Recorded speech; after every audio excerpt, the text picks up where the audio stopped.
let me introduce our speaker to all our participants. So Professor Kanagaraj is a professor at IIT Guwahati. So he works on biomaterials, biomedical devices, and implant development. In this exciting field, I think he also have a startup, as I can see on his webpage. But more Professor Kanagaraj will share in his talk. So I welcome you, Professor Kanagaraj, to start your session, please. Okay, thank you. Good evening to one and all. Okay, I'm Kanagaraj here from the Department of Mechanical Engineering at IIT Guwahati, and I'll be briefly giving information or that work what we have been doing it at IIT Guwahati in the domain of biomedical device, implants, and the prosthetics. Okay, so this is just one slide, is a brief introduction about it. This is what is our requirement. So this is what in 2018 AMTJ they made one conference, and in this one they have made a summary of our medical device requirement, how much we are importing and how much we are manufacturing, even in a manufacturing domain also, or importing also, what are the different segments where we need it. Okay, and mostly if we talk about it, it is for diagnostic imaging. This is out of $8.16 billion. This one we are targeting about 2.5 diagnostic images, consumables, even medical consumables also, part of it are being imported. Okay, so like that, and our requirement is, you can see here, what you can see, compound annual growth rate of about 16% in each year. Okay, so that is what the initial growth was starting in 2009, starts with $2 billion, and at 20 it is 8.2, and it is keep on increasing, and we have been using it also. Okay, that first part what I will be talking about is Astabular Liner. Okay, which is made of medical grade polyethylene. It is ultra high molecular polyethylene. And before that, if we talk about that history, it is started more than 100 years old. More than that, they have been doing a different kind of surgery, starting with ivory ball and different materials they have been started to use. And each time, whenever the patient is having some kind of problem, they will come and they will try to modify. So in this generation, they will be talking about, they have been making a different kind of a bearing combinations, starting with the metal on metal, metal on polymer, ceramic on polymer, and ceramic on ceramic, like that. So this is what you can say. In a normal joint, normal hip joints, you will see here only. This is what in a pelvic bone, and this femur, so femoral stem here. This is a femur, and here you will be having a Astabular Liner here, and this is a femoral head. And this, what we are working is, it is a replacement for a Astabular Liner, what is kept in the pelvis. And here, once the person is having some kind of a problem, anyhow, most of you are from the medical domain, so you will be aware of that.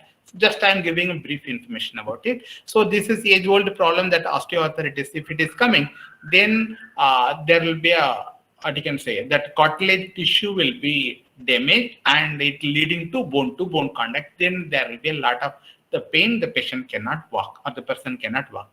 So in order to have in order to bring back the work lifestyle of the particular person, then this entire part, that astabular part, will be replaced with this.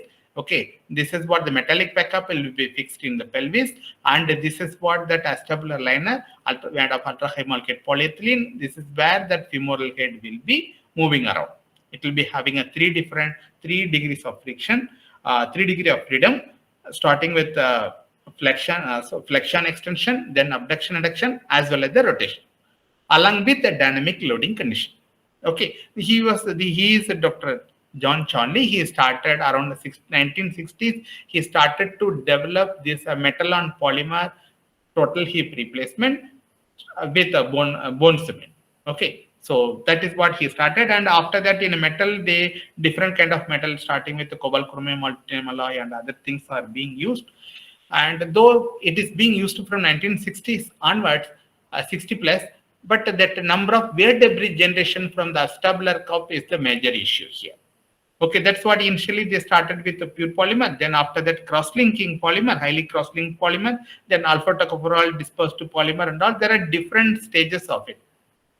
Okay, still it is being used, and that's what it is. Okay, now before we go into that, that what we have been working, these are that a major issue. Even though it is being used, it has a lot of issues. There are many studies on the retrieved implants. You can see here, in being a polymer, it is getting broken like a brittle failure kind of it. Here, due to the wear, it is a burning out, or it is a fractured in two pieces, or delamination and all like that. And these are the possible failures what is reported in the literature. And if you see the reason for it, that a major part of it, near about 52% of the problem is mainly due to that aseptic loosening. It could be provided if the implant is having a better lubrication. Okay, because in this one, in a normal case, it is having a better lubrication. Once that total hip replacement is done, then the lubrication in the bearing condition, bearing media, it is lost. So if you could provide the better lubrication, that excess heat generation between the bearing surface will be reduced, then cascading effect could be reduced. That is the reason for the aseptic loosening. Then another one, fracture of the implant. And it is about 7.3%. It is if you increase the toughness of the material. Okay, in another way, make a simple way, if you want to say that area under the stress versus strain curve, if you wanted to area under that stress versus strain curve, if it is getting improved, then we can reduce that wear volume generated. Okay, that wear volume is inversely proportional to the toughness. So if you increase the toughness, wear volume could be reduced. In addition, that fracture also will be reduced. And after that, that wear of the acetabulum, it is about a 2%. So if you add all those things, this also it is a surface phenomena. If you increase that surface resistance, wear resistance, if we increase it, then we can reduce the problem. So out of at near about 100%, if you talk about it, nearly 60% of the revised surgery of the primary implant, because primary implant, primary surgery, we cannot do anything. Okay, so once it is done, near about 10% of the surgery in a 10 years back, whatever it is done, it will be keep on adding 1% in a year. So after 10 years, it will be 10% of the total surgeries are getting revised because of the mechanical failure or material related issues. If we could work on that material related issues, we can reduce that number of replacement surgeries. Okay, so what we have proposed, this is what you can say, primary and near about what you can say, this was the primary hip surgery, near about 5 lakh, and primary knee replacement is about 8.3 lakh, and this is what that replacement surgeries. And out of that, 60% of the surgeries are revised only due to the material related problem. Okay, and if you see the possible solutions, and if you could able to do that better processing of ultra high molecule polyethylene, or we can have a biocompatible filler or the reinforcement if you wanted to add, if you are increasing the tribological characteristics of that composite material, and in vitro study, a proper in vitro study under simulated condition, if you do, then we can reduce that number of replacement surgeries. Okay, so when you are coming to the challenges to achieve those possible solutions, because that ultra high molecule polyethylene, because of its high melt flow index, even after reaching the melt point, it will behave like a solid. Okay, the flowability of the polymer will be it will be less. So if you find many literature, they will be adding some kind of a plasticizer or somewhat identity polyethylene also, they will be adding it, but it is at the cost of the wear resistance of the material. So without adding any material or without reinforcing it, we need to ensure that how we can improve its characteristics. Okay, only with the processing technique. Okay, and if you want to replace, if you wanted to add any reinforcement, then you need to think about what could be the optimum concentration, and that concentration, how you are going to disperse it in a homogeneously without any agglomeration. That also we need to see. And after that, it is not only the material development, we also need to develop the cup, and it needs to be tested as per the ISO standard 14241 or 14243. Okay, that gives that kinematic profile as well as the kinetic profile of the hip. Okay, so we need to do that kind of testing before it could be thought of testing it in animal and human being.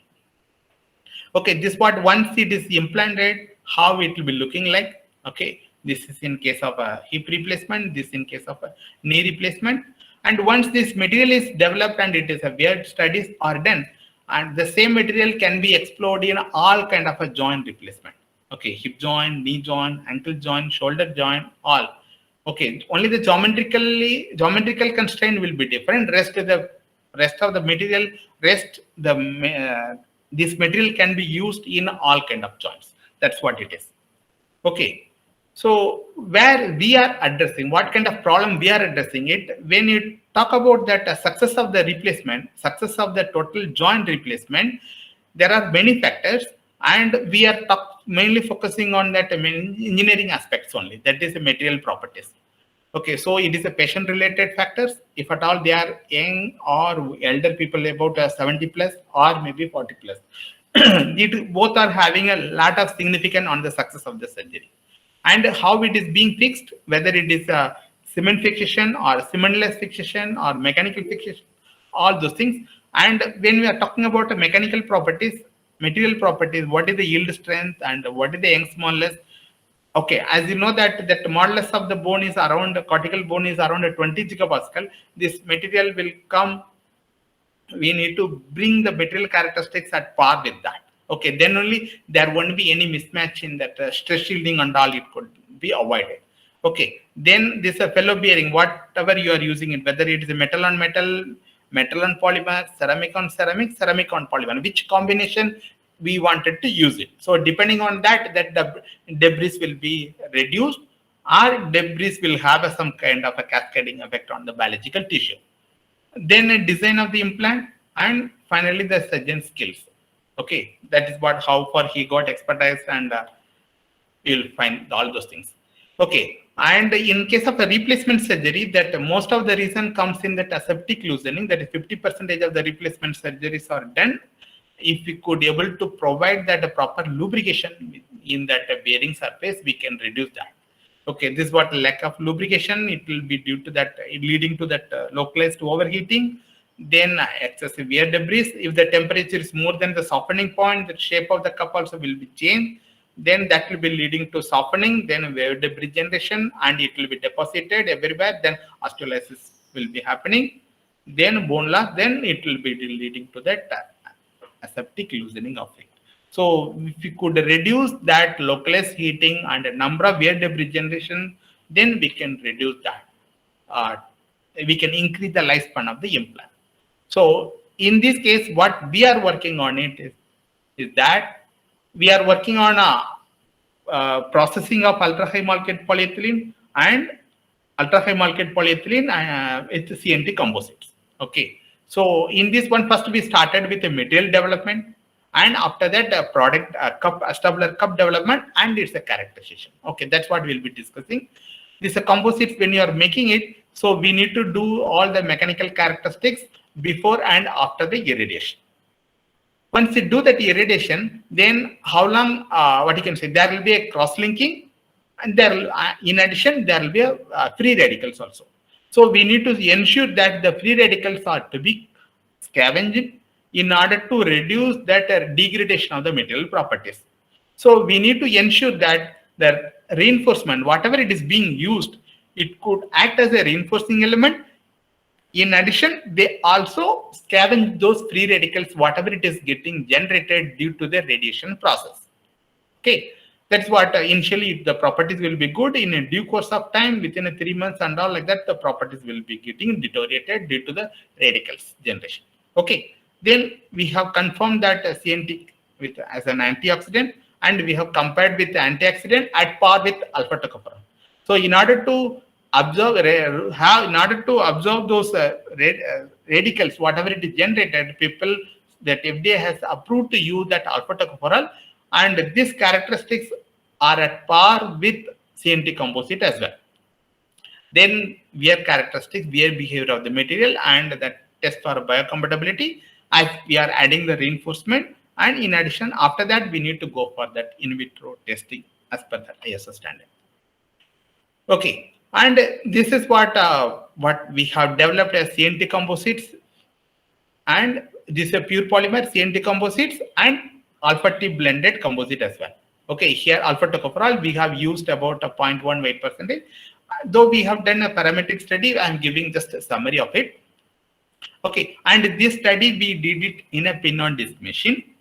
Okay, and about 20 kilometers, sliding distance of 20 kilometers, and with this also with this is with the ASTM standard. If I'm right, it is 199. Okay, and this is what wear volume when you're increasing. This is for the pure polymer, irradiated pure polymer, and if you do that 2 weight percentage of reinforcement, it is about a 40 to 60 nanometer diameter CNT that we have used it, and this was chemically treated in order to have a carboxylic functional groups on the polymer, on the CNT, and when you mix it during that melting process, that carboxylic acid group will be having chemical bonding with the ultra high molecular polyethylene, so that there will be perfect low transfer between polymer to the reinforcement. Okay, that's what that wear volume got reduced once you have reinforced it with a 2%. It is about a 31%, and this one with the alpha tocopherol with a 0.1%. This one, if you do with a normal polymer with only with a alpha tocopherol blend, there is not much significant difference in any properties. Once you do that irradiation, then we could able to ensure that the mechanical properties are getting increased because of the cross-linking. Okay, and that is the reason. Due to that, you have about 43% reduction in a wear volume. And when the pure polymer with only with the reinforcement, only with irradiation, 100 kilo gamma rays, it is about 54. And if you do the reinforcement with irradiation, we could reduce that total wear volume by 73%. Okay, so by this way, we can ensure that number of wear debris generation in the composites could be reduced drastically.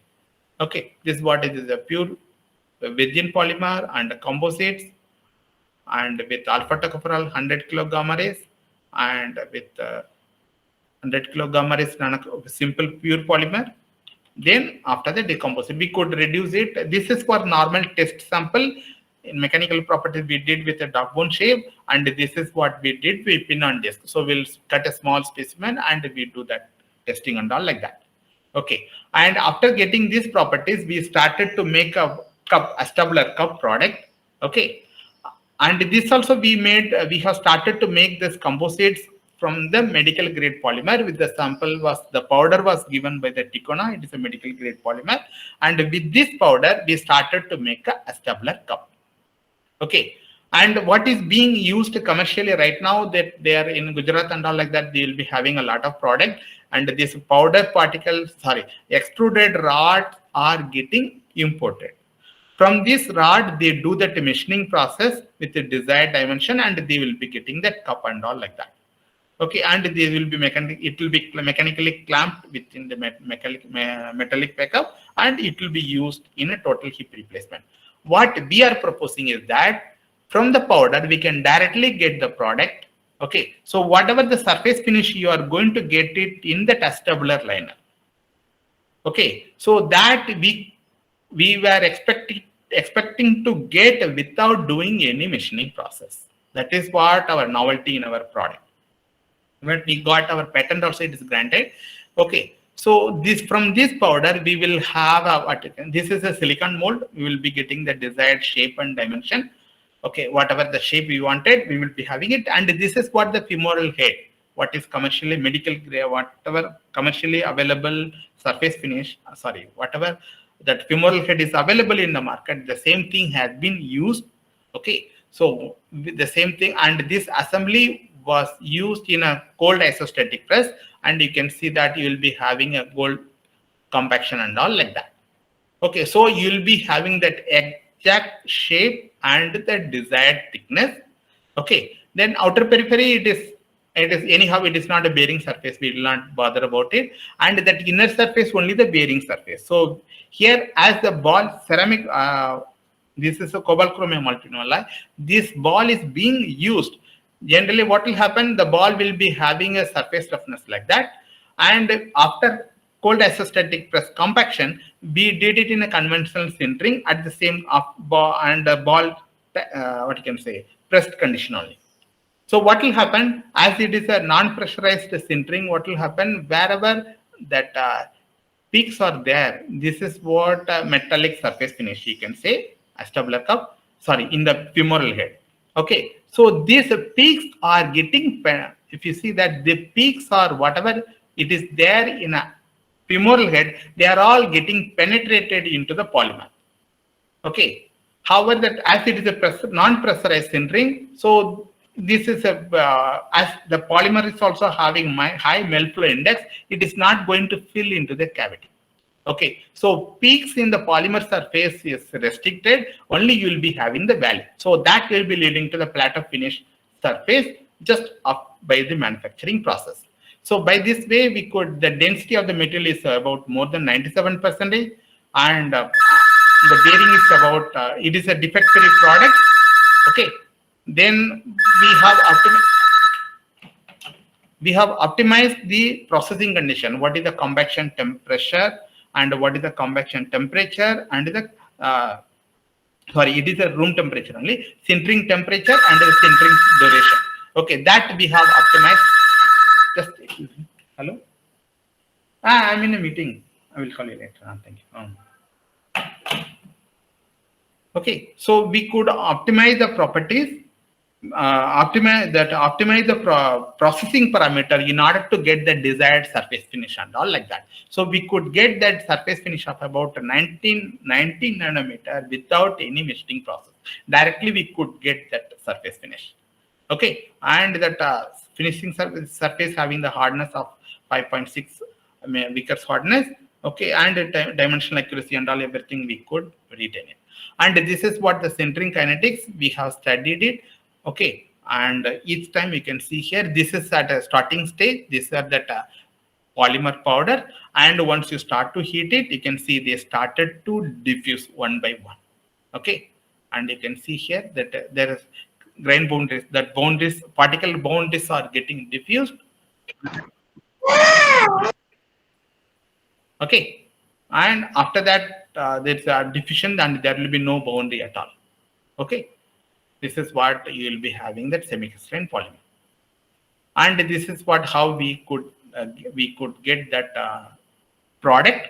Okay, and this for virgin polymer, and with the reinforcement, it is we have used a different type of CNT, and in this case the properties we have optimized, and it found to be 0.258%. Earlier case it is 4060, it is about 2 weight percentage where we found optimum, and in this case a different type of nanotube, it is about 2040 type, and where we could obtain the best properties at a 0.258% itself. This is what Cnt Composites. Okay, and this is what the bilayer in the sense, even 0.25 also, this is what that bearing surface maybe up to 2 mm thickness. If you have that reinforcement, then we can reduce the requirement of the carbon nanotubes. That's what we have made it. Still we are working on that processing parameter so that we can get defect-free products and all like that. Okay, this is what after 0.25 you are finding more or less that the same hardness. That is what we have designed it. Okay, so the advantage is that a platter finish and 19 nanometer. That is what. Okay, this is a final product, and this what we have. This is a product what we have made it, and we will be testing it. We have been testing it also, and in order to do the testing, okay, we have developed 2 different simulators, and one is with ISO 14243, another one is 42421. Okay, in this one, what you can see here, you have as I said, this is as per that 42421, you have a 3 degrees of freedom. You can say that this is a flexion extension about a plus minus 23 to minus 23, and after that this is abduction adduction, and there will be internal external rotation. Here you will find 3 servo motors. One will be here. Okay, so servo motor, one motor will give a flexion extension, another motor will give a abduction adduction, another servo motor will give a internal external rotation. Another servo motor which is connected with the screw rod will give that a dynamic loading pattern as per this one. You can see here, this is what within 100 one cycle, it's about 100, okay, 1000 microseconds, you can say. After that, within near about 400 microseconds, load will be only 300 Newton. And within 60% of it, at 2 point of time, it is reaching a 3 kilonewton. At 1 point, it is reaching at 1500. So this is what the dynamic profile, within a second, we need to have this kind of dynamic profile, loading profile, we need to go at the hip joint. Okay. And this one, we need to see that for up to 5 million cycle, how that wear debris generation or the surface profile and all, we need to do that testing. Okay. Another one we have made with ISO 14243. In this one, what is that? It has 2 degrees of freedom. One is a flexion extension, another one is abduction adduction. Here only we don't have internal external rotation. In addition, whatever that dynamic profile we could get it here, the same dynamic profile we could get approximately the same, not that exactly the same. In this case, we'll have a near about a 3000, and after that it will come to that near about 300, and it will be 150. Then after that, this is what more or less we could get it. Okay. However, it is approximately 75% of the dynamic loading profile. This is about 3000 Newton. Okay. And at some point of time, this is about 300 Newton. Only the time scale we got a little bit different. However, that's what I'm saying. Here about 75% of that dynamic load profile we could get in the mechanical system itself. Here only one DC motor was used, okay, to have 2 degrees of freedom along with dynamic load profile. Okay. And here you can say in this one you have a cup holder and cup holder along with a dynamic profile. Okay. So this what we have tested it as per that ISO 14243, and we are just working about more or less we have tested it for 5 million cycle. Okay, 5 million cycle, and here this will run at 1 hertz, and this we are running at only 5 hertz frequency only. Okay, just in order to reduce the time span of it. However, even we have a lot of options. Even if you require, we can run it for 1 hertz also. Okay, and this is having, apart from 3 degrees of freedom in a mechanical system, we have made another 3 degrees of freedom also. Okay. And we have a wide range, that flexion extension, though it will be plus 23 to minus 23, we have a different option. Within that, we can have that all the modulations and all like that. Okay. So this was the development part, and we have tested it, and the debris generation also we have compared with pure polymer. It is also found to be less compared with what is reported in that literature. Okay. And that is what Astabular cup, what is being used in a hip joint replacement, and hope it is understood. If you have any query, you can ask me also. Otherwise, I will move forward, and finally you can come back. We can come back to the question and answer session.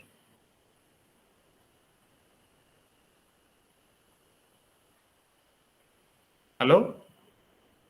Yeah, Professor, we can continue, I think. Okay, then fine. It is okay. Fine. Another implant category is shape memory polyurethane endovascular embolization.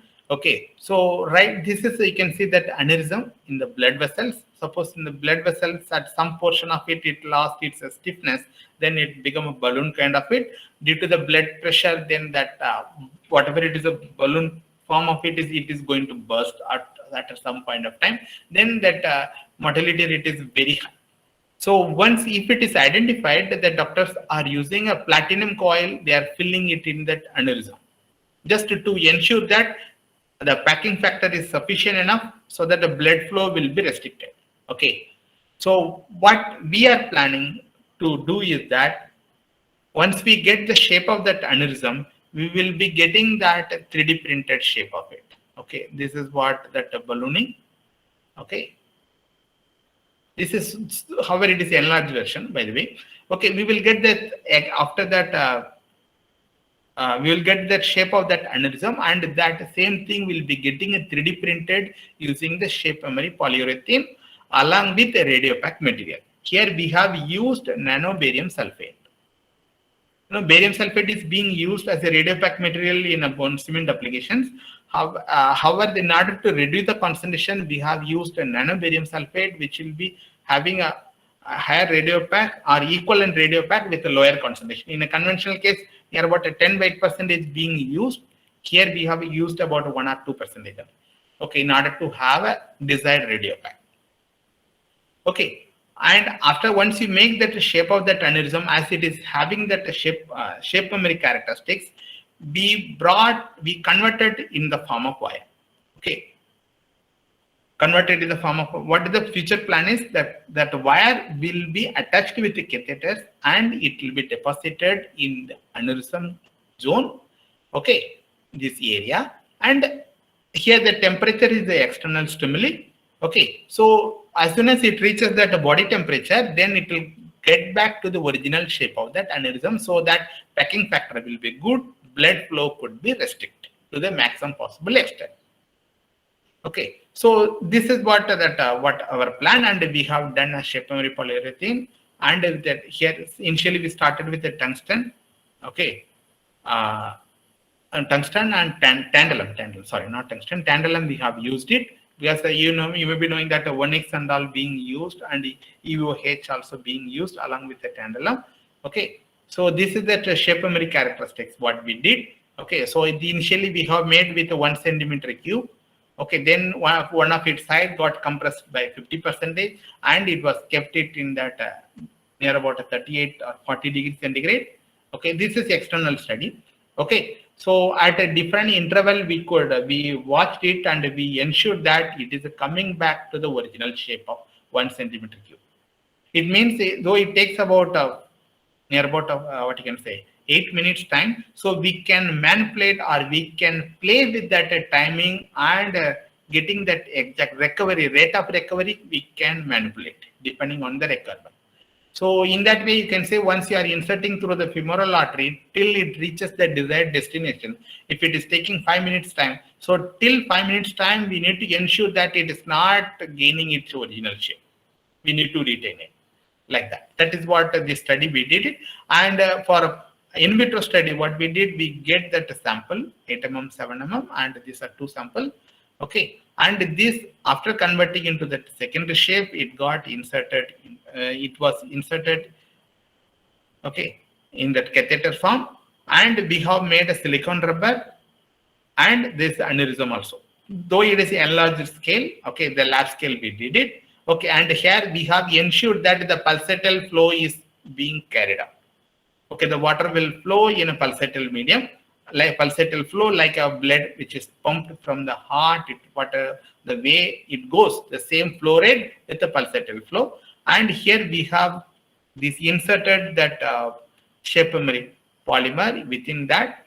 Then after 10 minutes and all like that, we have removed it. You can see here. This is what the shape. Here what we got it. Here also it is more or less that same shape we could. Okay, after once it reaches the desired destination, after 5-10 minutes, we could ensure that the raw material shape, whatever we have desired, we could able to achieve that. That's what. Fine. So this is what we need to take it forward to that maybe animal study. Then after that, we can think about a further study and all like that. This is a proof of concept which could be explored for the treatment of the aneurysm. Here the purpose is just to replace that platinum coil. That's what. Okay, so not only the platinum coil replacement, increase the packing density also. So in this case, the entire aneurysm volume will be blocked, so there won't be no further blood flow. It will be like a solid liquid embolic material, like a onyx and all, how it is restrict the blood flow. Like that, we can with a solid material itself, we can restrict the blood flow. Okay, with a small volume of it. That's all. Okay, this is what the shape memory polyurethane for endovascular embolization. Okay, next will be that our prosthetic device. We are working on a prosthetic knee joint. Okay, and right now what we are working is a 3rd generation. This is what the 1st generation knee joint. Okay, so it could go that flexion extension of around 90 degree, 90 to 95. Okay, and this can go up to 135 degree knee flexion. And this is 2nd version, and this is 3rd version, 135 knee flexion. Okay. And here that extension spring is kept outside. This is the first generation, and after that patient feedback, this we have tested it for around 12 to 15 subjects, and this also 12 to 15 subjects. Okay, and this is now, right now we have fixed it for 3 subjects and still it is going on. Okay, and this spring is outside, so they were talking about if it is inside it will be good. So we have kept this extension spring inside. This is a torsion spring, we have kept it. And in addition, this in this second model we could have a deep squatting also. In a conventional 4-bar mechanism, whatever it is commercially available, you have a deep squatting. However, that a patient needs to put a lot of energy to bring back. Otherwise, what you can say, once the person is a deep squatting, it will be in that stagnated position. He has to pull it back to the original position. The leg needs to be brought to the normal position by the patient himself. But here, as soon as he gets up, it will be that the torsion hinge mechanism will help him to bring back the leg at the original condition. Normal flexion will do. Okay, this is a torsion as well as the deep squatting we have incorporated here. And in addition, this device is also having the locking mechanism. Suppose a person is locking mechanism means it is a simple 4-bar mechanism, so you'll be having a knee flexion extension. Suppose the patient is not capable to do the flexion extension, we need to have a locking mechanism. So here, at this case, here you can see some, in this case, the top part and the bottom part will be locked. So there won't be any flexion. The same thing will be here. Here you can see that locking provision. Here it is not that much visible. Okay, so the locking provisions, by that way, we can lock that knee flexion extension. Okay, this is the second version. This is coming to the third version. We have made 3 different options. Apart from deep squatting, knee lock provision, and torsion hinge, we have added 3 more options. One is 360-degree knee rotation mechanism. Okay, this is what spring is studied, just to pull it. So here that both upper part and the proximal part and distal part will be disengaged. The socket and the tibia will be disengaged. So what will happen? He can do his regular kneeling down or sitting on the chair or holding the chair, his leg, that is, everything is possible using this mechanism. Okay, that's the first one. And second one is a variable link length mechanism. Means here, these are all, if you see that this one and the existing prosthetic knee joint, if you see, these are all fixed 4-bar mechanism. Okay, it is a normal 4-bar mechanism. Okay, these are all link lengths are fixed. However, here we have given the provision for increasing or decreasing it also. Here it is a vertical variable length, and this is what the horizontal variable length. So what is that? If you have it, we can place that instantaneous center of rotation, we can place it at the desired location. If we keep on moving that position of the horizontal link as well as the vertical link. What does it mean? You can increase the stability of a knee joint. Suppose for older people, if you want, they need more stability. Okay, for that you can bring that ICR far away from that knee center so that it will give more stability. Or if you wanted to use it for younger people, so they can, by themselves, they can have that more stability. In this case, what can be done? Then you can bring that knee center nearer to that, so that as they can stabilize by themselves. In this case, the knee flexion extension will be very easy. If you have a more stable, that flexion extension will be little, means that they need to put a little more energy to have it. Easy flexion will not be there. More stability will be there. If you sacrifice a little stability, then flexion extension will be easy. Easy flexion will be there.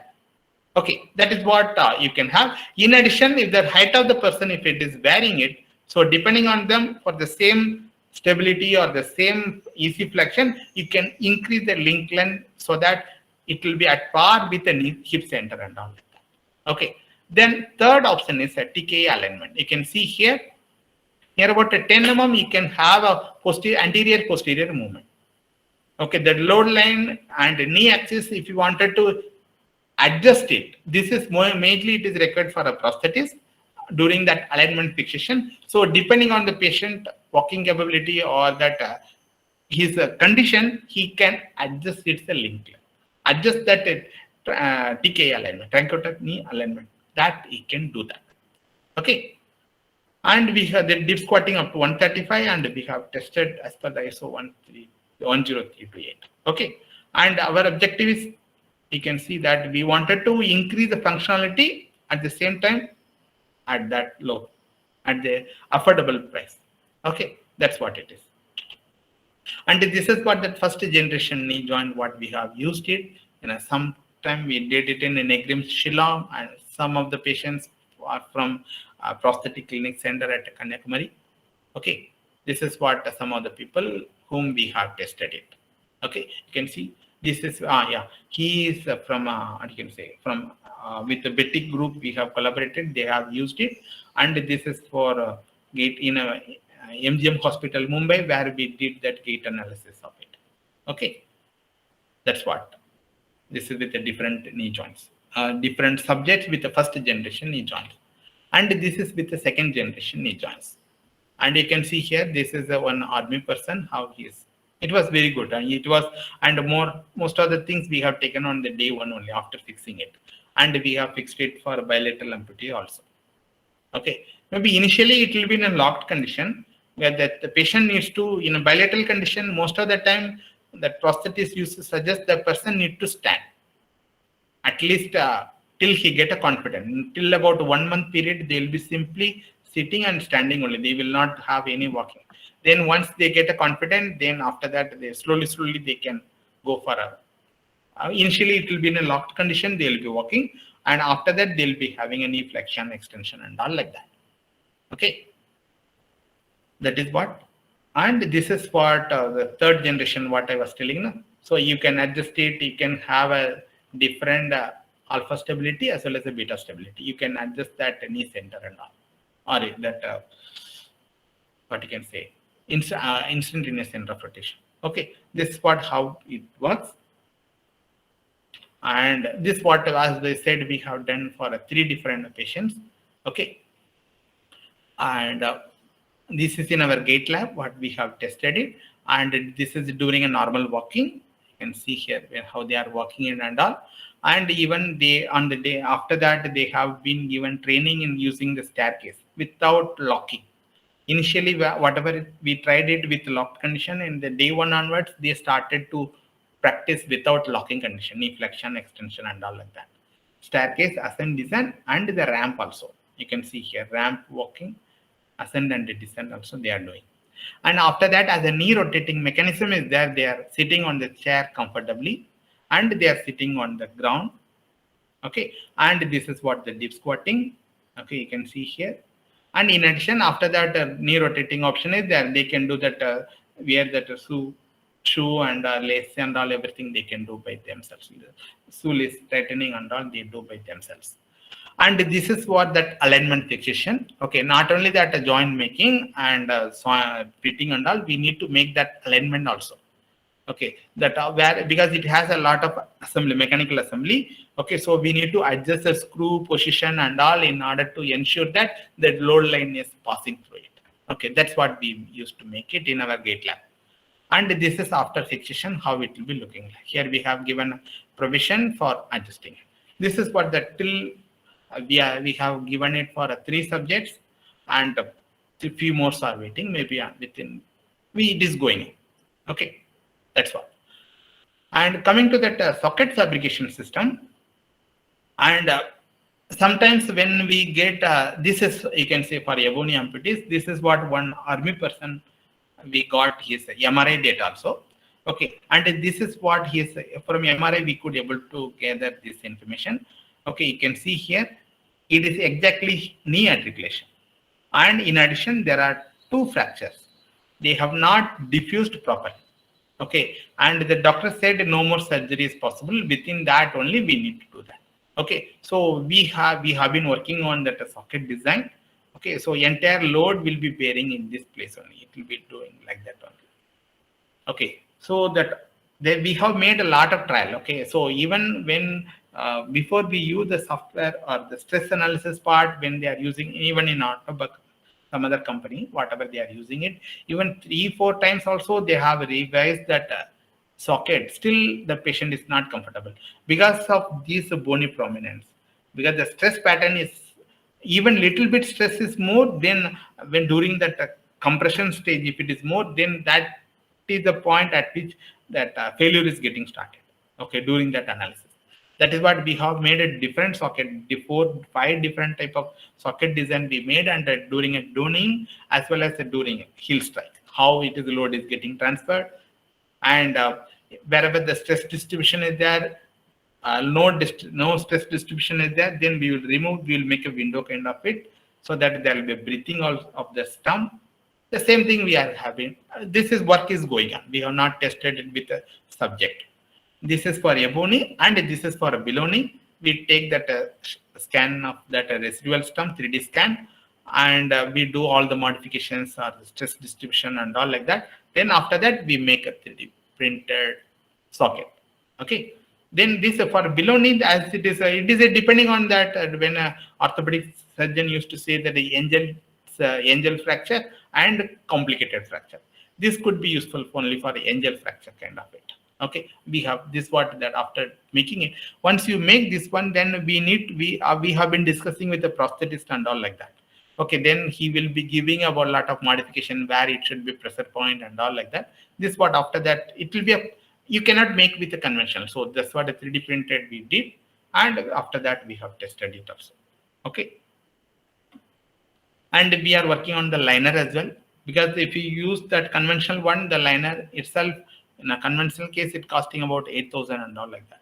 With a breathable liner, silicone liner, which could be different variable shape for different people. That's what it is. Okay, we just started. Okay, we have not done, we have not made anything right now. We are just conversion, whatever that commercially they are using a socket liner fixation, sorry, what is the stockinette layer, and after the socket. So in our case we used to keep, suppose in this, if you assume this one, maybe you can go here. Okay, so in this socket, whatever he is wearing, we inside there will be EVA, ethyl vinyl alcohol, so that it will give some kind of a cushion. Even wherever in some cases where that there are some bony prominent, so that also with EVA will not allow to have a adduction over the socket, so the pain will not be there for the particular subject. Okay, then apart from a knee joint, then we are also working on ankle joint also, the dynamic ankle joint. Okay, so this is what that ankle joint we work. This also we have made with that ISO 10328, whatever that kinematic, the dorsiflexion, plantar flexion, as well as that inversion, or it can be for pronation, supination, and all like that. Okay, this we have provided on that ankle joint, and this was fixed on a different kind of foot. Even this foot itself, it is about a 2,000 rupees. Okay, otherwise there will be a rigid foot, what we are seeing here. In this case, you see this is sack foot is around 700 rupees. Okay, because we cannot give a two variables for that subject. That is what, for when you are using a prosthetic, this polycentric knee joint, we use it only for above knee amputees without or a rigid ankle joint. This is an ankle joint we are giving only for the below knee amputees. Okay, this is what you can see. We have fixed it, and we have tested it for, we gave it for 2 patients till now. Another patient is waiting.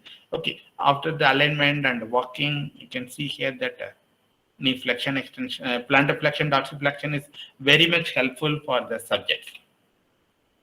Okay, and this is for our gait lab facility where we can use it and all.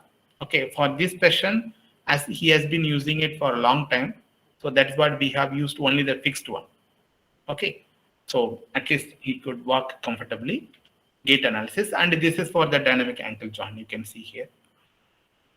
Okay, this for walking and alignment and fixing, and in walking training and all in that gait lab, and it is in that normal his workplace.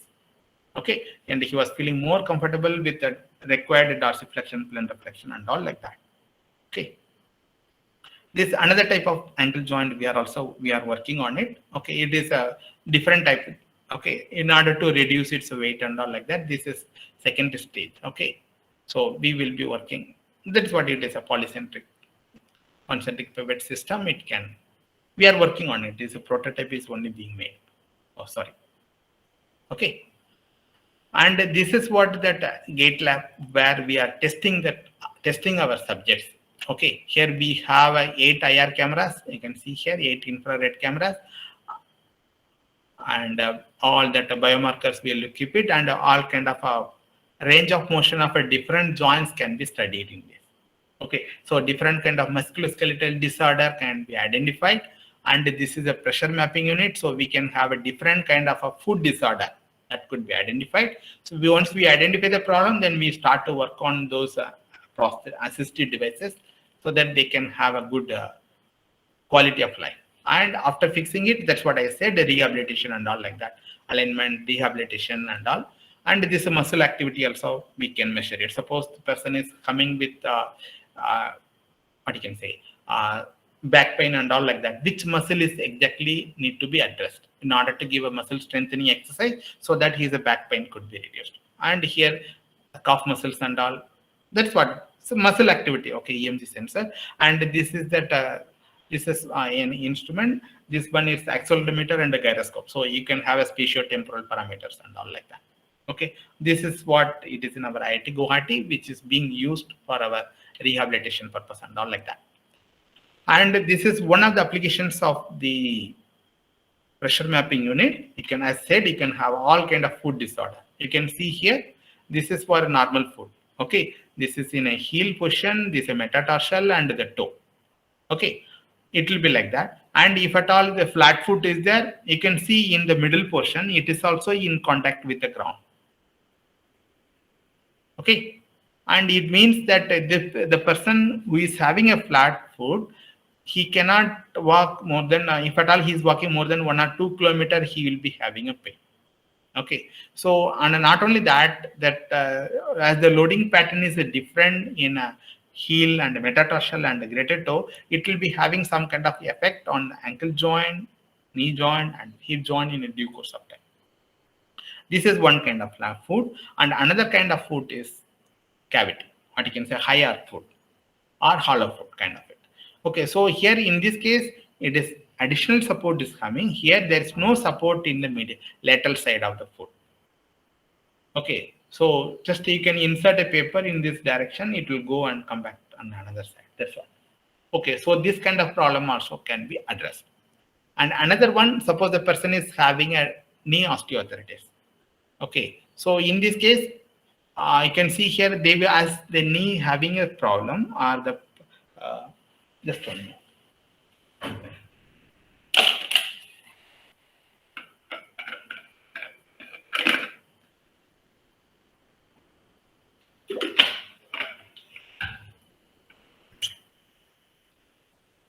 Okay, so that wherever osteoarthritis pain is there, then they will not put a much load on it, and they will be taking additional load on the other knee. Okay, that's what the pressure pattern will get differ. By identifying it, we could correlate with X-ray or MRI. We can identify it. This is what we are working on it.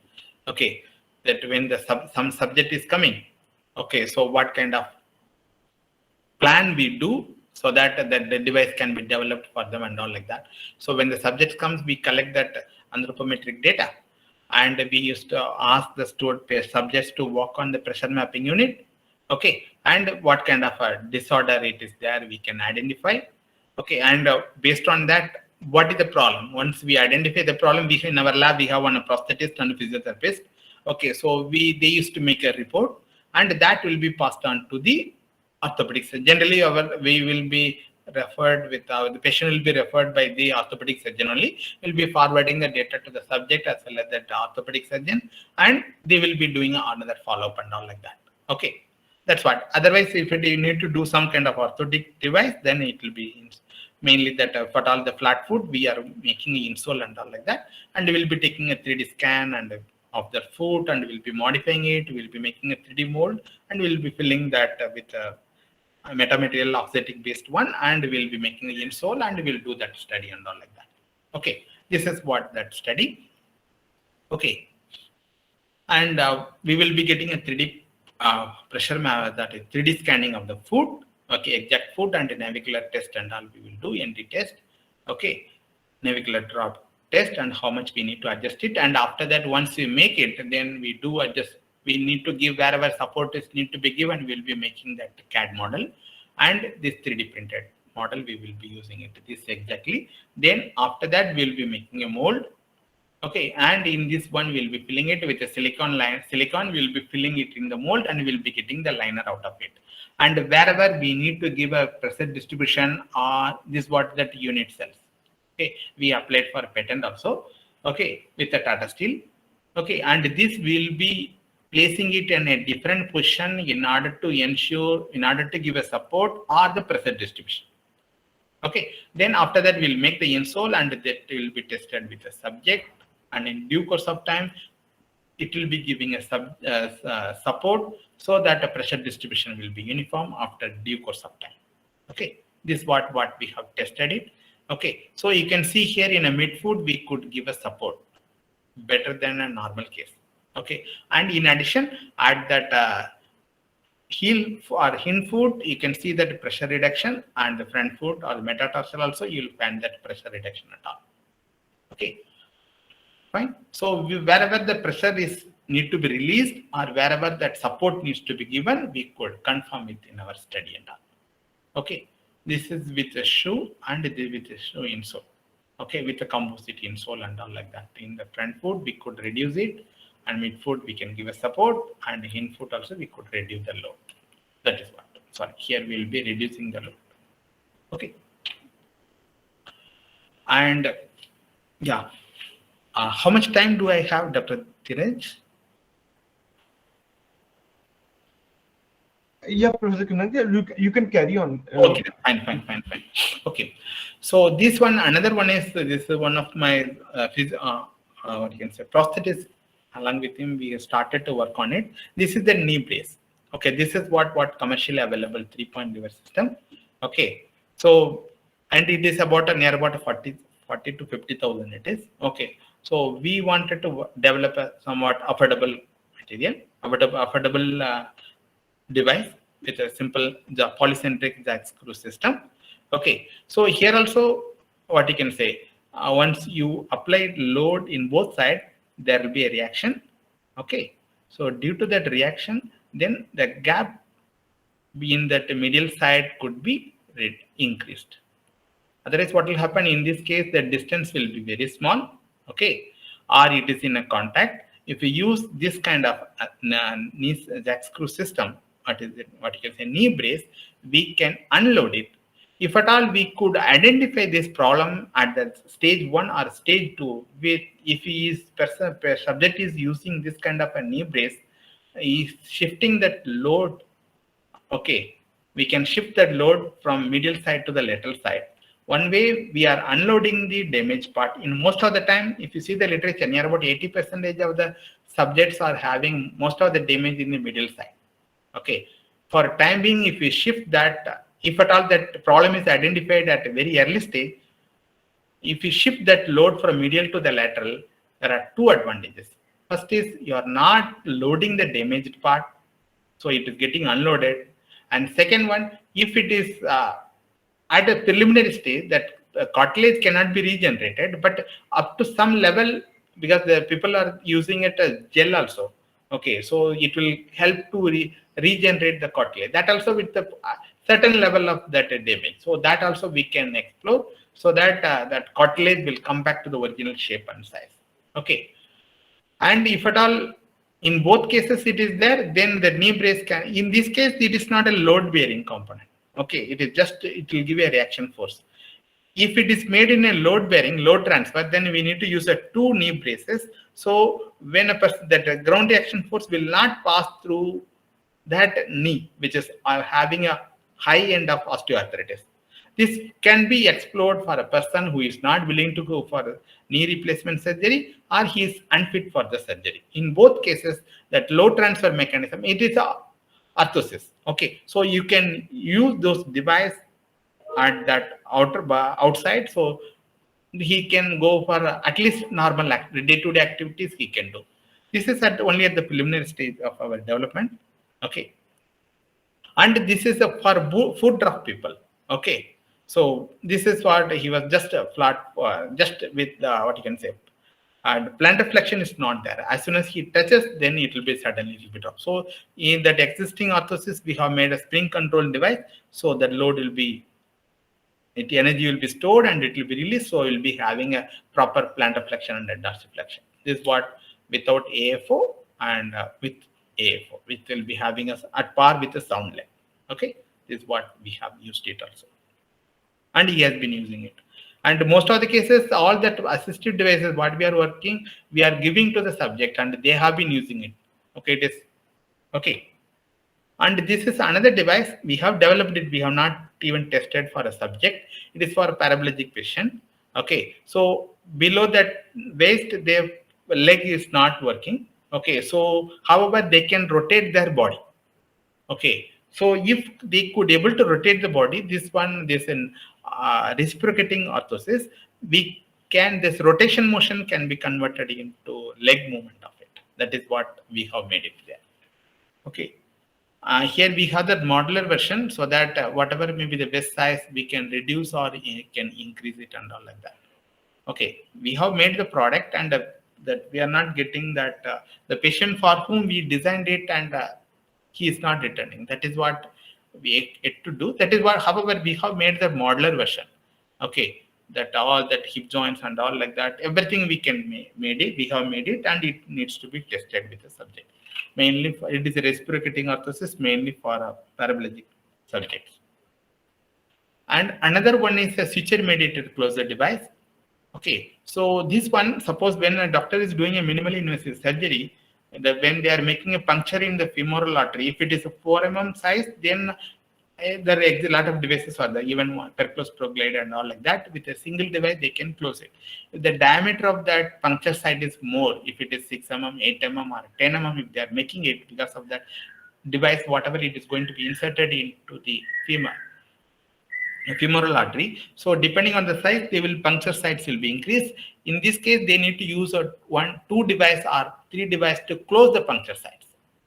Okay, this problem was given by radiologist, interventional radiologist technicians. So what we have made it with a single device, we can have a 2 set of needles. It will be working on a 3 mode of operation. In a 1 mode, we will fire 1 set of needles. Okay, and in a mode 2, another set of needle will come. It is when the doctor can choose when he need to operate the mode 1, when he needs to operate the mode 2. If you want to fire both the needles together, then he can have. Okay, in this case, the mode 2, both the needle set will be fired, and in mode 3, first one he will be using mode 1. Then after pushing back, then there will be engaging mechanism. Then another set of needle will come. So you can have a 10 o'clock, 4 o'clock lock, as well as 8 o'clock, 2 o'clock lock. So you can have that kind of, you can close that puncture site. Okay, up to 8 mm, up to 10 mm and all like that, you can close the puncture site. This we have made the device, and we tested it in 3 different animals. Okay, and what you can say, this is small 2 pigs we have tested it, and 1 calf we did it also.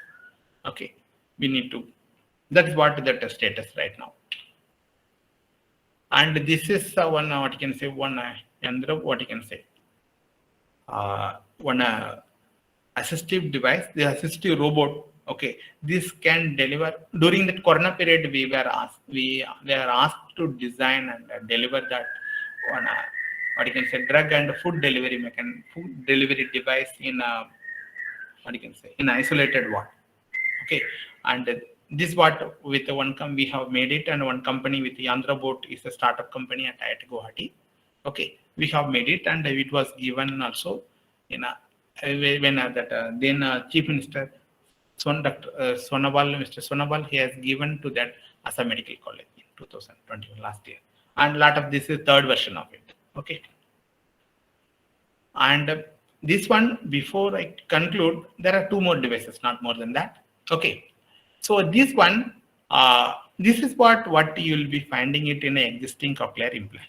Okay, in the existing cochlear implant, this external device, and this is the internal device, and it will hear that sound you can hear, and it will be getting converted into electrical signal, and this is radio. It will be converted into radio frequency, And here inside you will have a receiver, it will receive it and it will convert into electrical signal, and that pass on to the cochlea.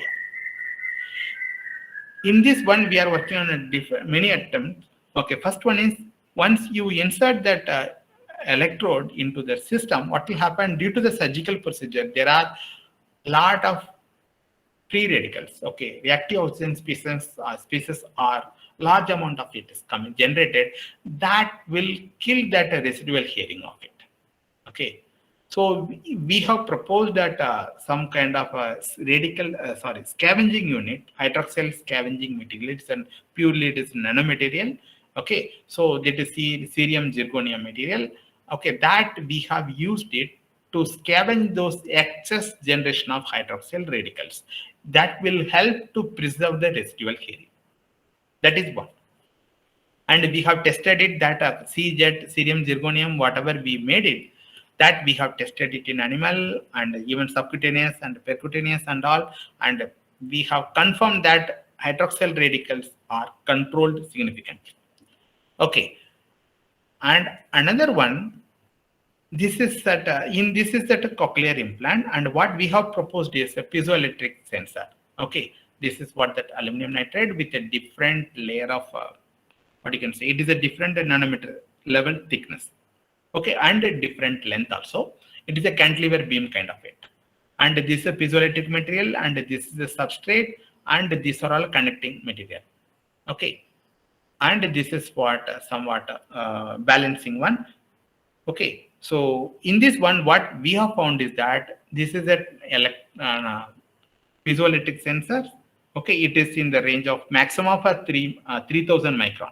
Okay, that will be, and this will be light up at so many cantilever beams will be made, and it will be connected depending on the sound wave pattern of the particular subject.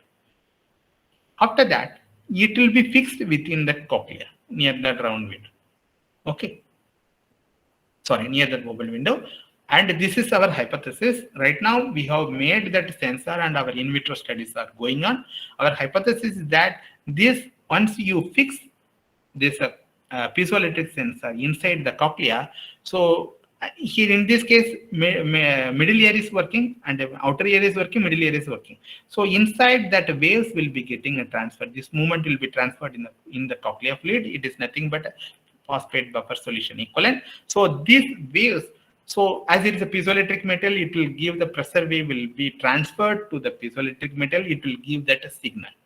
So that signal will be passed on to that nerves, and it will go to the brain. So in this case, there is no need of that outer ear, outer component, inner components, and this electrode is insertion and all like that. Everything could be avoided. So this is small piezoelectric sensor that could be implanted in that inner ear.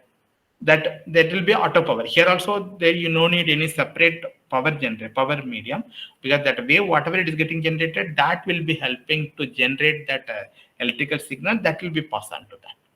Okay, this is what we are working on it. This is what we have already made it. Okay, in ISC Bangalore, and now we have developed that in vitro test setup, and we are working on it. Okay, that's what it is. Maybe that as it is length is 300 micron, and that thickness is length is maximum is 3000 micron, that is 3 mm, and thickness is about 120, this around 120 nanometer, and these are all around 30 nanometer and all like that. That is what it is. Okay, and this is what we are working in. Another one in the same, in this case, in this category. Okay, so when that electrodes are inserted into the cochlea, okay, so if as it is a closed medium, the pressure, even 1 mm is inserted into that window, what will happen? The pressure is getting built up enormously. So they will insert 1 mm, then after that they will wait for the pressure to subsidize, then after that they will be inserting it. Okay, that is what we have made it an automatic electrode insertion unit. Okay, so whatever that speed we wanted, this is what we have made it at a different speed level. Okay, intracochlear pressure, and what level we need to insert it, so that cochlear fluid pressure will not be drastically increased. Okay, This is what you can see here, insertion speed. If it is there, that maximum pressure level will be around 150 Pascal. If it is within that, then there will be no issue. That is what. Okay. So we developed that setup and we did that study. Okay. And another one is, last one is, okay, this is what the robotic vaccinator. Okay. So as you know that due to that COVID and all, a lot of people are going for vaccination. Okay, that is now it is a manual vaccination only. This setup we have a design and developed also.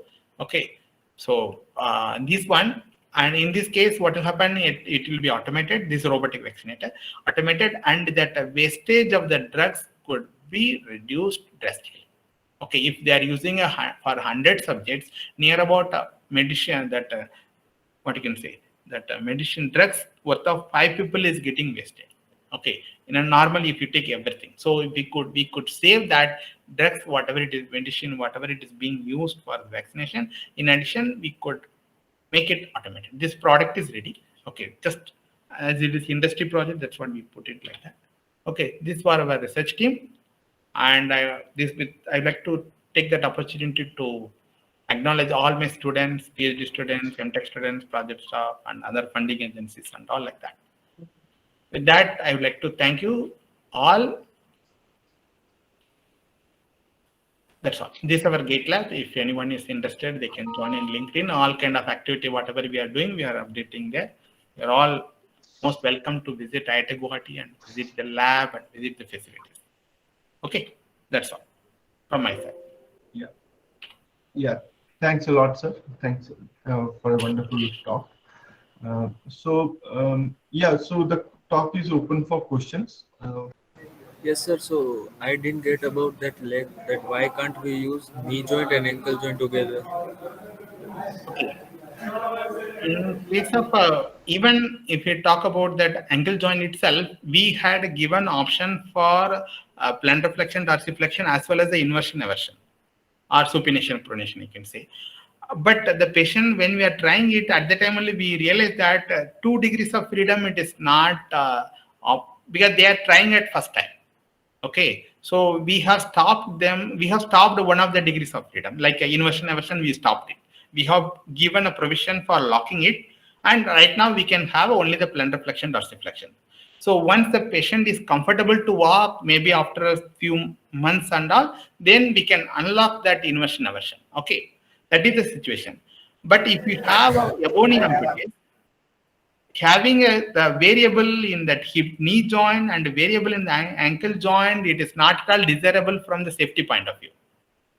If at all it is required, there is no doubt it will be required. But let him go with knee joint for a certain period of time. Let him go for 6 months. Let him be comfortable.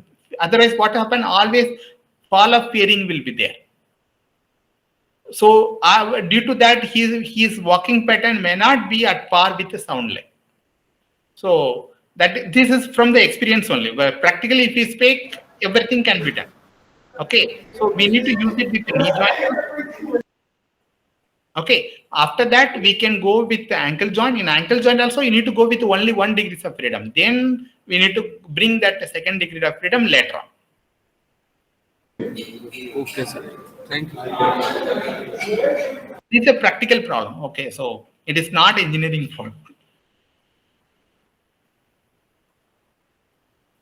So my doubt was like the many things which have been proposed here. For example, like be it the prosthetics which are being used or the implant, the cochlear implant thing. Uh, like in maybe in that specific case, if there's a patient and that patient has already undergone a surgery for the things which are already existing. They already have that electrode thing installed for their issue. Now, if at all the new development comes out and it works properly, so like, is it possible that the person who had such a kind of surgery can utilize it or not? Like maybe due to some surgical things which happen primarily, like can they use a second thing, and if they can use a second thing, will there be any complications because they had used those things before?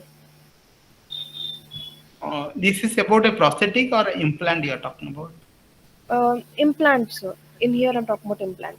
Okay, implant, that astabular cup. Okay, the thing is that it, whatever we have made it, it can be integrated with the existing system. Okay, it is not, we can, as you're talking about implant and a hip joint implant, if I read correct, if I'm right.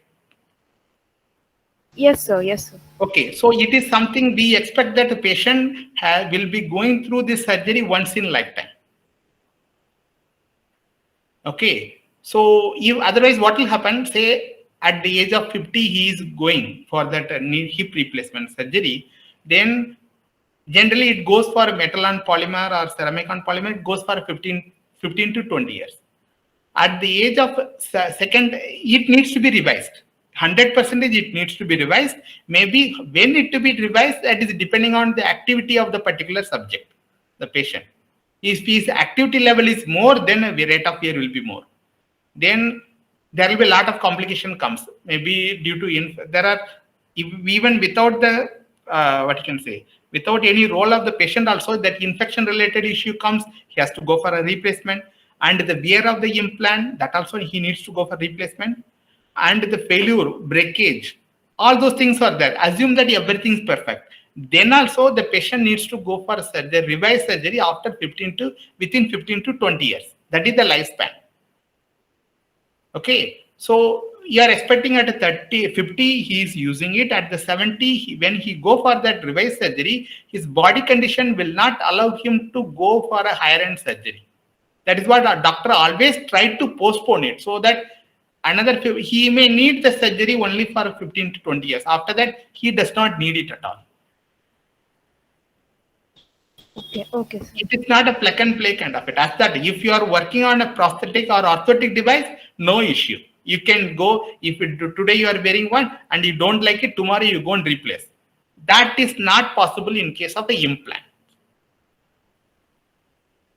Okay, okay, sir. Thank you. So this is Shubhi, and I am a BTech third year student from the IT Mumbai University. So my question is that after a hip surgery, some parts of the artificial joints they get separated because of the load pressure. So, like, can we reduce this loosening of joint? Okay, loosening of the joint. Okay, generally what we see from engineering aspect. Okay, the doctor can tell their medical reasons. From engineering point of view, the loosening generally comes because of that debris generation. That whatever debris is coming, it may trap between the implant and the bone. Then loosening will be there. Then there will be fretting wear and all is possible. Okay, then if there is a gap between the implant and the bone, then a perfect load transfer will not be happening from the implant to the bone.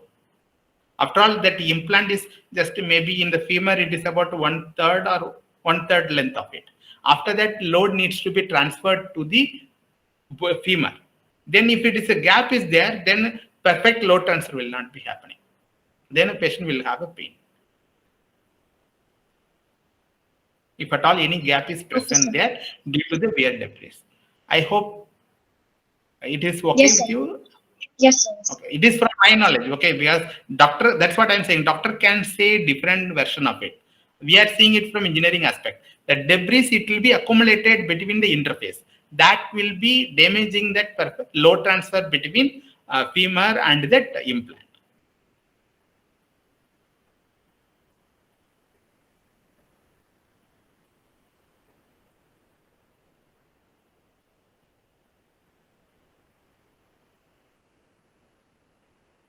Yes. Right. Good evening, Professor Kanagaraj. My name is Angat Tiwari, and I'm an intern doctor at Government Medical College, Jhansi. But that was a great insight about the biomedical medicine, the aspects and the implant that you talked about.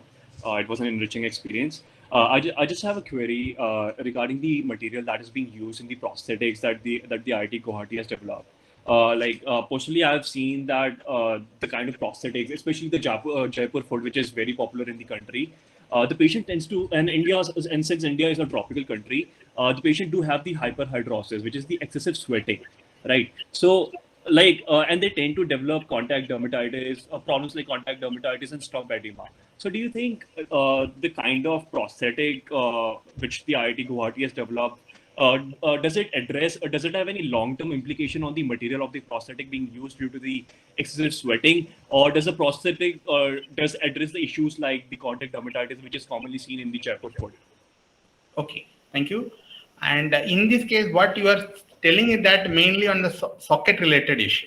Okay, so as you have seen that in one of the study, what we are doing is once we do that analysis in that socket, wherever there is a less concentrated area, stress concentrated area, we will be having a, though we have not made any socket like that, but that is what we need to have a topology optimization of that socket. When we have a oval or maybe there's some space over it, what will happen? We will be ensuring about air circulation within that. Okay, so that that one, we are using a conventional socket with a prosthetic, and we have not made anything like that. But if we are doing analysis in this one, we can ensure that cavity or the hole in the socket. One issue is that once you make some cavity or the hole in that socket, we need to do that analysis once again, because what will happen in normal case, we need to do that compression on, we need to have a compressive load on the residual stump. And if you have some cavity, what will happen? The compressive load acting on the stem will be reduced.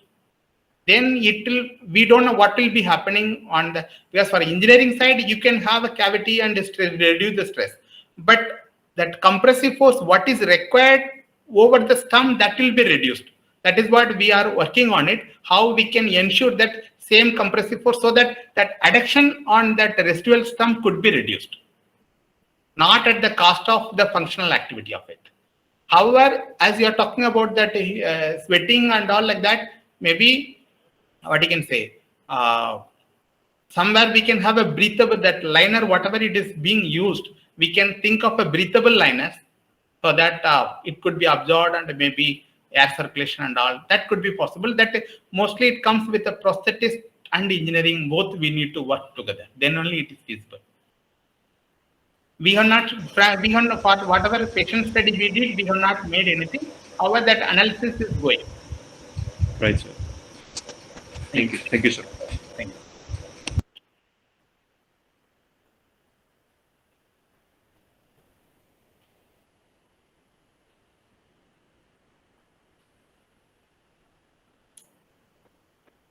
Yeah, any other questions from anyone?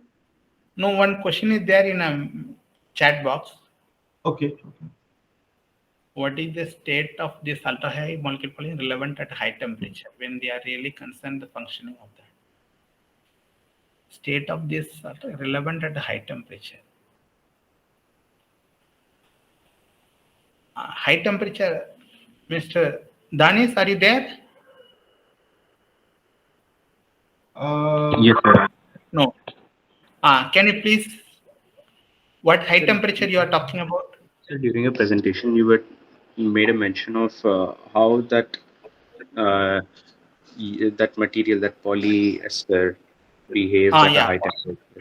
But then, Okay. Fine. I got it. Fine. I got it. See, you need to process the polymers. Though the material is going to be used inside the body, this temperature is not increasing more than 37, but you need to process the product. Processing temperature will be high. You need to have, it is around 165 degrees centigrade. We need to process it. You need to, from the raw material, you need to have that desired product. Okay. And this uniqueness of this polymer is it is having high melt flow index, and it is the molecular weight is around 5 to 6 million gram per mole. Okay, so due to that, it even at the melting point also it will not have a flowability. Okay, it will behave like a solid only, highly viscous material. This one, that is what it is not being processed in an injection molding and all like that.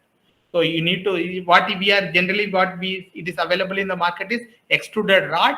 From that, people are doing a machining to get the desired size. right. High temperature means I mean the processing temperature. Right. It does not have anything to do with whatever it behaves inside it, right? No. Right. Thank you.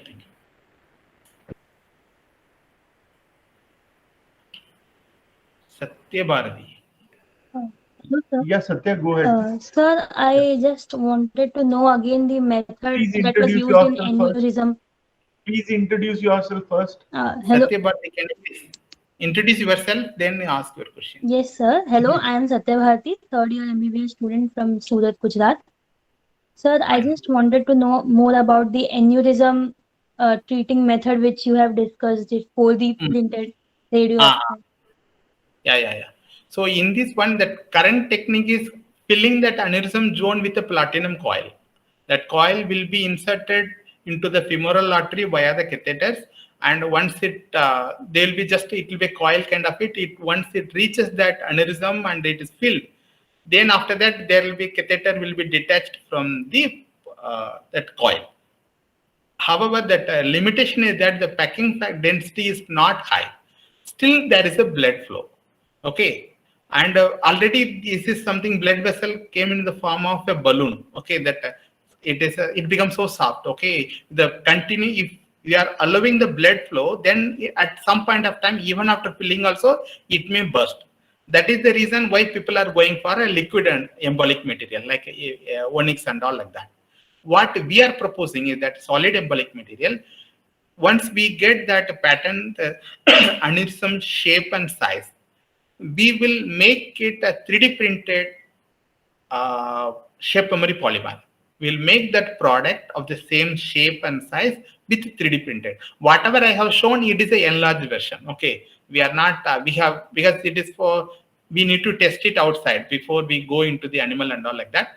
That is what we have enlarged its size, aneurysm size, and we have made with a shape memory polyurethane with radio pack material. Here we have used nanobarium sulfate because being a polymer, you cannot see it under X-ray. That is what we have used nanobarium sulfate to reduce the concentration of the radio pack material. Then we have got the shape of that aneurysm. Okay.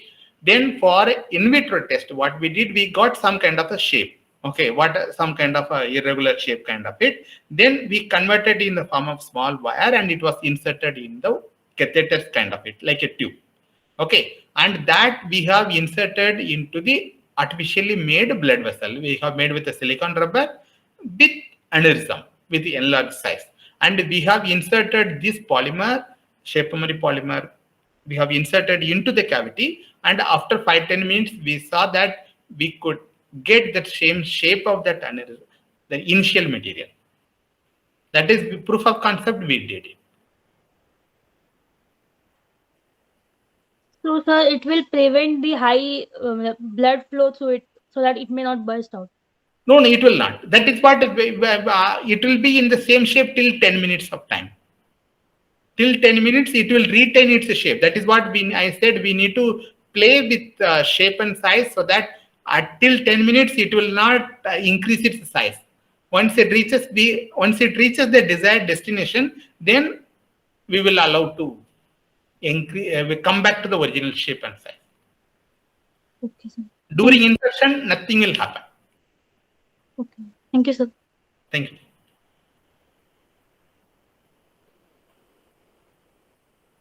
Yes. Astakalita. Good evening, sir.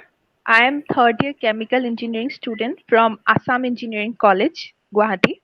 So my question is that in various international Paralympic games, are they using the third generation prosthetic leg, or are we even in the scope of using a higher generation of leg? See, when we started, our first objective is the patient needs to go and do his daily activity. Okay, that is what, and it should be affordable. And we can go with what you can say, robotic arms and all like that, robotic legs and all. It is a bionic leg. It's a high-end device. It turns into few lakhs. Okay, and that our requirement is, many people are not having the prosthetic device. Many people, in the sense 80% of the disabled people, okay, are that people with a locomotor disability are not having the device because it is not affordable. The product may be active device, may give that the gait pattern will be at par with the sound leg. Okay. However, if you make with a passive device, it may be little bit inferior. Okay, it may not be exactly the same percentage of a gait pattern of sound leg. It will be little less. However, if we could able to reach 75 to 80% of that activities, normal day-to-day activities and functional activities, excluding the sports activities. Okay, sports activities excluded in our design. Okay, he can go fast walking and all like that. He can sit in a car and all. That much is feasible enough. Okay, so fourth generation, if you are bringing an active one, see in this all the three cases we have done a testing and we gave that a prosthetic device to the amputees. They have been using it. Okay, if you are using an active device, we will be testing a subject and we will be collecting it back. Because of it's a cost, it cannot be affordable for the researcher also. As of now, we don't have plan. If some sponsoring agency are asking us and they are giving money, we don't have any problem to take it forward. Okay, sir. So what will be the best prosthetic material? Prosthetic material, for a patient trial, you cannot say nothing is the best. Okay, it will be varying from person to person. Okay, best in the sense, first we need to see about the functional activity. Suppose if whatever we have made the device, that device was for maximum loading of 100%, 100 kg load person can use it with the factor of safety of what you can say. We have tested it for 4350, means 435, and it is about factor of safety of 4.3. Okay, 100 kg person can use it. So we need to ensure that when he is 100 kg person, when he is using it, it should be stable enough. And stability here, the stability is the first criteria. Okay, that is the way we need to take it forward. Which material and all, anyhow, it will be, the device will be covered with a normal foam kind of it. So his leg will be looking like a normal leg only, as everything will be covered. So we'll go with, that is what we started with the nylon. So whichever component is there, we have made with the nylon. And whenever metal part is required, we had gone with aluminum alloy 6000 series. And wherever the thread and the bearing and all comes, we have used a stainless steel 304. Okay, we have reduced the metal quantity as much as minimum as possible, so that the prosthetic leg will be, weight of the prosthetic leg will be at par with his sound leg. Okay, thank you, sir. Thank you. Greetings there again. My name is Cnt Composites and I'm an intern doctor at the Biomedical Jhansi. I have just another question regarding the memory polyurethane that is being used for the endovascular vascular embolization. I have just one question. What actually happens if the aneurysm eventually bursts? So, since I believe the kind of material which is being used for these procedures are biological, non-reactive. So let's say if the aneurysm bursts, so what actually happens? Does it eventually get absorbed in the body? Does it stay there? And if it stays there, will it have any risk on the further embolism, which can have another impact? Okay, actually, thank you. Actually, we did that biological study. We confirmed that the biocompatibility, hemocompatibility, and all like that. And this polymer is not a degradable. Okay, right, so right. if it is burst, that mostly you will find that a brain only, that aneurysm and all, it is a dangerous. In other place, if at all it's burst, anyhow the blood hemorrhage will be there and he will be treated. So during that time, it can be removed. As it is not degradable, as it is having a radiopack material, you can identify the location of it. Right, sir. So does that imply that this product has certain limitations? Like you said, if there is an aneurysm in the brain, and let's say the aneurysm in the brain eventually bursts out. So will it have any implications, any biological implications? Even if you use that platinum coil also, if it is a burst, it is going to go with that pressure. It is going to attack the soft tissue also. It is going to damage the soft tissue, isn't Right, it? So right, the sir. same thing, that impact will not be there because that is a metal and this is a polymer. So that impact force will not be that much. What eventually happened to it? Like the aneurysm has already burst out, the material is in the contact with the body. So that is what, it will not have any issue. That is what we did, the biocompatibility, hemocompatibility test and all. We did it and it is very good. And once it is burst, even frankly speaking, we have till now we didn't think about it. But as we already completed that hemocompatibility, biocompatibility study and all, nothing is happened. Okay, on the tissue and all like that, and even animal study also we did. But that in that context only, I'm saying hopefully nothing will happen. However, there may be some issue with the physical impact. That is 100% sure. Right, sir. Thank you. Thank you.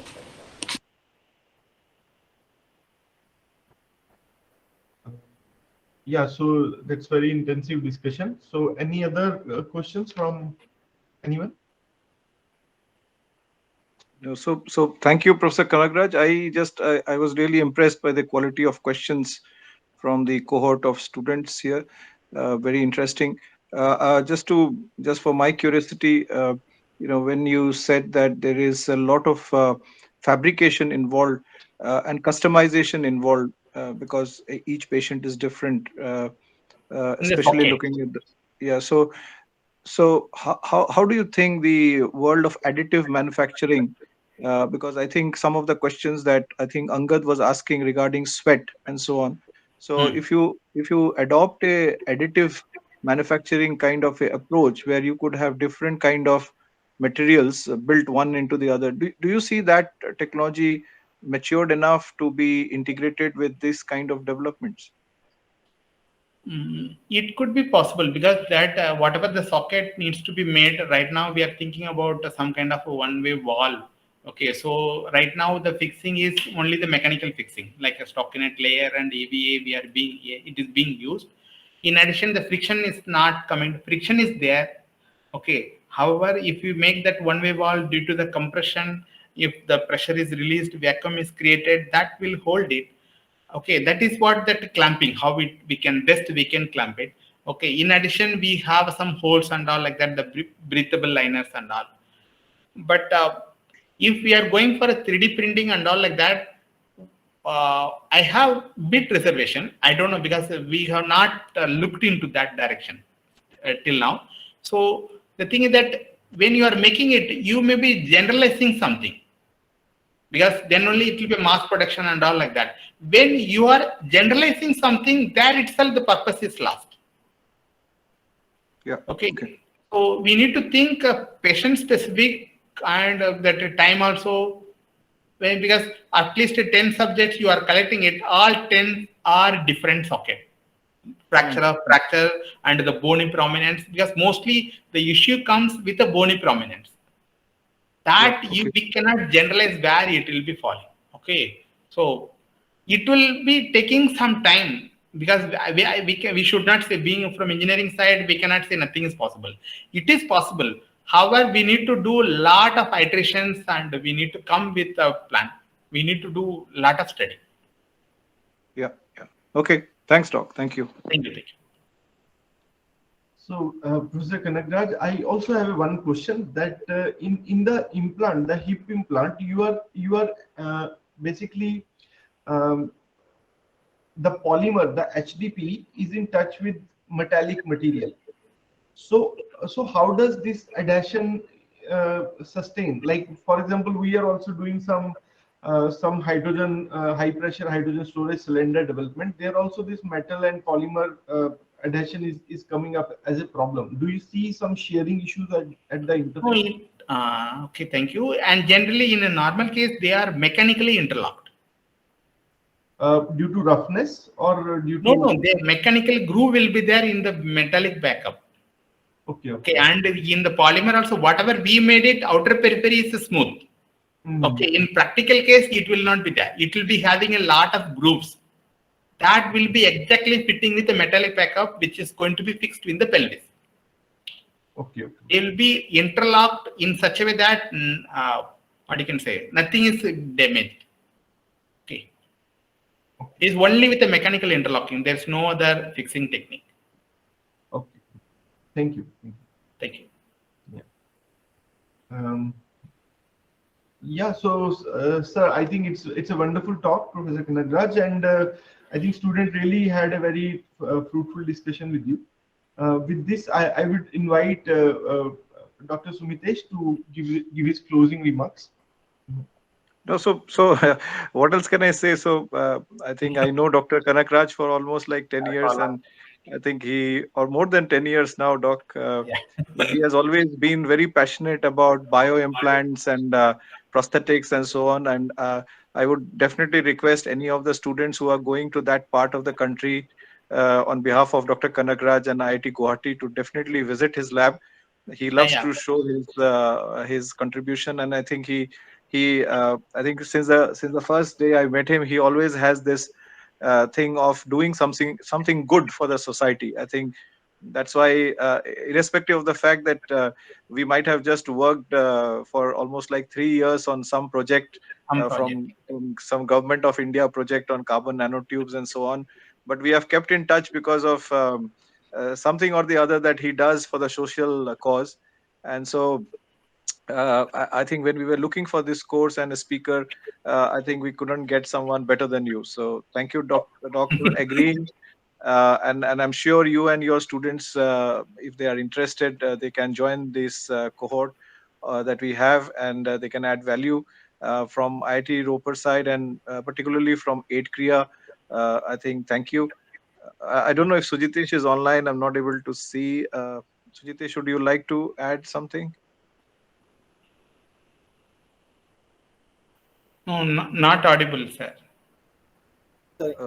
Sorry, I was on mute. No, I think you and we spoke, in February, and we also looking at some collaborative effort, specifically on some product lines that can be looked at it from the rheumatoid arthritis, and we'd be happy to sponsor fellowship.